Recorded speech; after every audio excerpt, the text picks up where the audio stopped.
rasa kita taubat perasaan kita boleh insaf dulu, kita menangis, kita esok air mata, kita rasa semuanya telah diterima.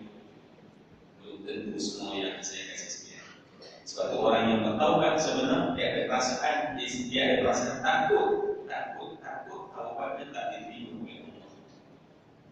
Dan bila sebut taubat, tuan-tuan, terhadap apa? Dua dosa. Dosa dengan Allah secara langsung ataupun dosa sesama makhluk. Inilah bentuk dosa yang mengotori cawan kita.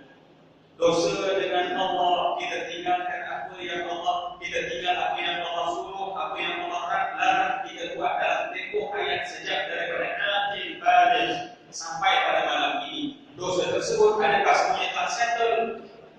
Maka yang tak settle kita minta ampun kepada Allah. Baik. Ini prasyarat untuk saya dan kita menikmati kelezatan Ramadan seperti para sahabat menikmati kelezatan Ramadan. Sebab Nabi kalaupun Nabi tidak berdosa tetapi minta ampun kepada Allah, para sahabat masya-Allah hari-hari mereka ada taubat dan taubat dan taubat dan taubat. Mereka berjalan 100 orang bertaubat, bercakap 100 orang bertaubat seperti mana?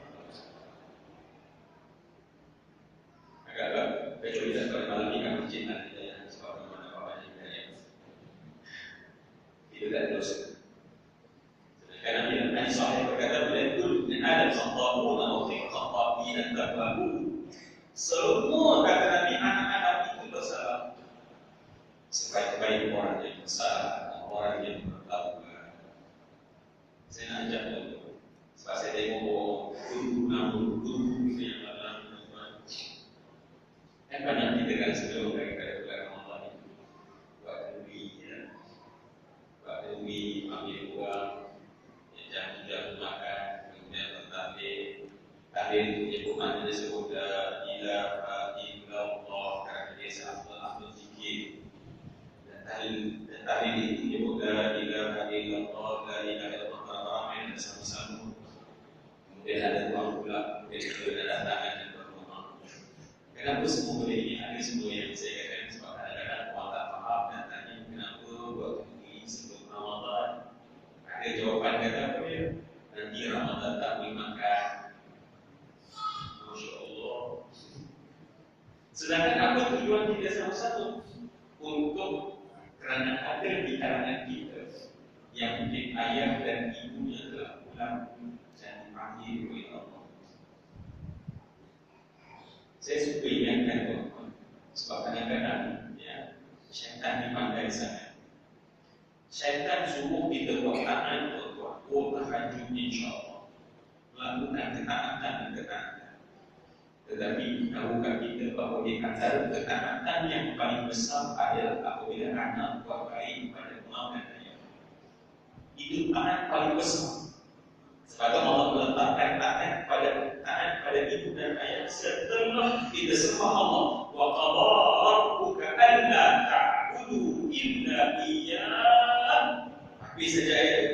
Wa bil walidaini ihsana. Ibu apa? Buat terbaik. Kita kadang-kadang tuan-tuan syaitan ni pandai. Kalau nak buat itu, buat ini, buat itu, buat ini. Tetapi kadang-kadang masya-Allah yang kalau masih hidup ibu dan ayah rasa terpinggir sama sekali. Ini saya baca kajian yang buat di Bagus Industri Indonesia. Fenomena yang menakutkan orang Islam yang disebut sebagai loneliness. Maksudnya adalah saraf yang sunyi. Di mana di buat kajian Indonesia saya mendapati bahawa ramai ayah-ayah dan ibu-ibu merasa seperti kerana diasingkan oleh anak-anak mereka sendiri. Anak-anak yang macam ini tuan-tuan, bagaimana Allah nak terima kalaupun dan kalaulah Nabi menyebut dalam hadis man lam yashkurin nas lam yashkurillah, orang yang tak pandai terima kasih pada manusia, dia tidak pandai terima kasih dan syukur pada Allah. Macam mana beda-beda kita tahu bagaimana berbeda-beda membaca lagu kata-kata sedangkan Allah nampak wajahnya masya-Allah. Hamba-Ku yang berkorban untuk lahir dan besarkan dia juga tak peduli. Allah nak letak dan nilai macam mana tuan-tuan dalam kita nak masuk Ramadan pada hari ini. Ini bisa menjadi masalah. Saya baca kepada tuan-tuan, saya sedang ingat diri saya sendiri, wahai seorang ini. bayang aku kata. Sedangkan tuan tolong dengar Rasulullah pernah sebut dalam bentuk analogi dan perbandingan. Ada seorang ibu berada di Taif, anak berada di Mekah. Lantas si ibu memanggil anaknya, wahai anak, datanglah pada ibu. Wahai anak, datanglah pada ibu. Anak itu mendengar panggilan tersebut, jauh tuan, Mekah dengan Taif. Tetapi maknanya dia, lantas dia berjalan kaki untuk datang kepada ibu. Di tengah perjalanan sampai Rafah kerana tak larat berjalan di Merah untuk sampai pada ibunya. Sekarang dia berada di hadapan ibunya dalam keadaan pecah telapak tangannya dan mengalir darah siku dan mengalir darah lutut dan mengalir darah. Dia penat kerana sekarang dia berada di hadapan ibunya. Apa kata Rasulullah komentar terhadap anak ini? Rasul kata boleh, anak ini masih belum layak dipanggil anak soleh. Sepaduh itu semua yang saya kasih sebutkan belum layak dipanggil anak soleh. Betapa anak yang tak pernah peduli. Inilah dosa-dosa yang kadang-kadang kita tak tahu tempat dan kita masuk dalam bulan Ramadan. Kotor senajis yang paling busuk dan bulan Ramadan direngkuh kita tak serasa Ramadan.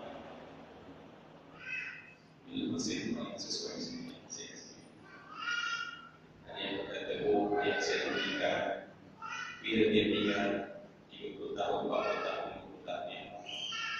Untuk makluman yang paling kita sedarkan pada malam ini, hubungan dengan mak dan ayah tidak putus walau mereka telah meninggal 100 tahun yang lalu. Justru yang kata Nabi, wa mal mayyitu fil qabri illa kalghariqil mutawwih. Tidak ada jenazah yang bila masuk dalam kubur seperti orang lemas menggapai tangan memohon pertolongan. Supaya semua yang saya kasih sekalian itu yang berlaku pada ibu dan ayah dan alam bangsa. Dan anak ini tidak peduli, tak berdoa, tak berperasaan, tak berapapun. Dan inilah anak yang masuk dalam bulan Ramadan dan Allah nak beri kelebihan. Sebetulnya ulama dulu ajar bila ingat kali bahawa berdoa benar-benar kita beri nasihat.